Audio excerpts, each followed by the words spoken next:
Hi hello, ഇന്നൊരു ബേസ്ബോർഡ് പെട്ടിയിൽ പുൽക്കൂട് എങ്ങനെ ഉണ്ടാക്കാന്നുള്ളൊരു വീഡിയോ ആണ് ചെയ്യുന്നത്. അപ്പോൾ മിക്കവരും പുൽക്കൂടൊക്കെ തയ്യാറാക്കി കാണും, അതല്ലെങ്കിൽ വാങ്ങിച്ചു വെച്ച് കാണും. വാങ്ങിച്ചു വെച്ചിട്ടില്ലാത്തവർ ഇതുപോലെ ഒരു ബേസ്ബോർഡ് പെട്ടിയിൽ പുൽക്കൂട് എത്ര പെട്ടെന്ന് തയ്യാറാക്കി എടുക്കാന്നുള്ളൊരു വീഡിയോ ആണിത്. ഉപകാരപ്പെടുമെങ്കിൽ ലൈക്ക് ചെയ്യാനും സബ് ചെയ്യാനും ഒന്നും മറക്കരുത്. ഈ ഒരു ഭാഗം കട്ട് ചെയ്തതിന് ശേഷം ഇതുപോലെ ഒന്ന് മടക്കി പിൻ ചെയ്ത് കൊടുക്കുന്നുണ്ട്.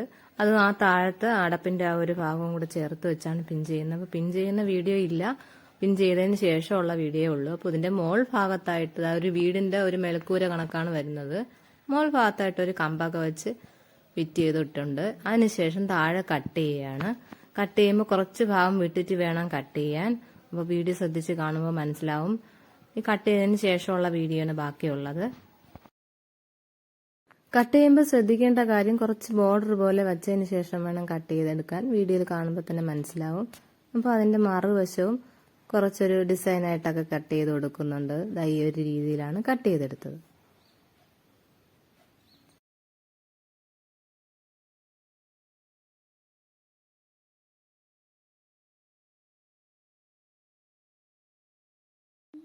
ഈ ഒരു പെട്ടിയുടെ 3 വശം ഇതുപോലെ കട്ട് ചെയ്തെടുക്കുന്നുണ്ട്. മോൾ ഭാഗത്ത് ഇതുപോലെ ഒരു കമ്പ് വെച്ചിട്ടുണ്ട്.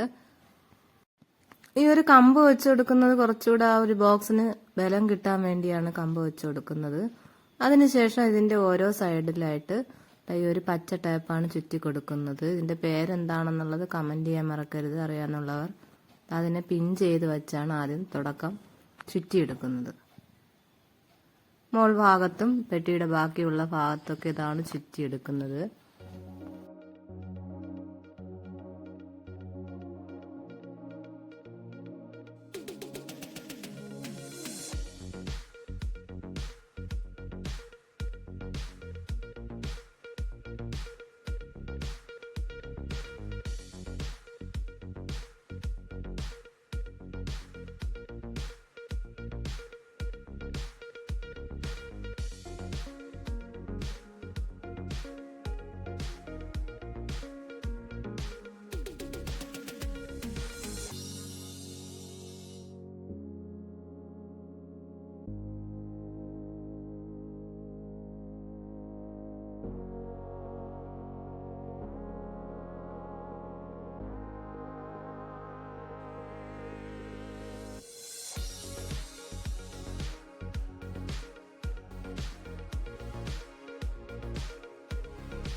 അതിനുശേഷം ഇതിൽ കുറച്ച് ലൈറ്റുകൾ വെച്ച് കൊടുക്കുന്നുണ്ട്. അതും ഇതുപോലെ പിൻ ചെയ്ത് വെച്ച് കൊടുക്കുന്നുണ്ട്. ഒരു ഭാഗത്ത് കുറച്ച് താഴെയും വെച്ച് കുറച്ച് മേൽക്കൂരയുടെ ഭാഗത്തുമായിട്ടും വെച്ച് കൊടുക്കുന്നുണ്ട്. ഈ ഒരു രീതിയിലാണ് ചെയ്തെടുക്കുന്നത്.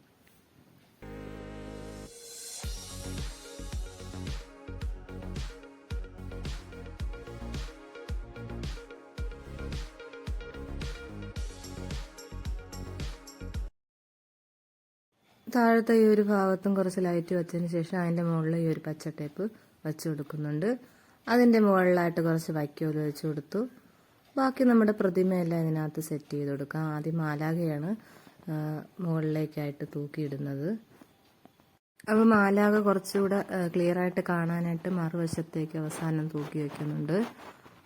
ഇതുപോലെയാണ് കിട്ടുന്നത്. അപ്പോൾ ബാക്കിയുള്ള അലങ്കാര പണികളൊക്കെ ചെയ്തതിന് ശേഷം നമ്മുടെ പുൽക്കൂട് ഈ ഒരു രീതിയിലാണ് കിട്ടുന്നത്. സിമ്പിളായിട്ട് ചെയ്തെടുക്കാൻ പറ്റും. അപ്പോൾ വീഡിയോ ഇഷ്ടമായിട്ടുണ്ടെങ്കിൽ ലൈക്ക് ചെയ്യാൻ മറക്കരുത്.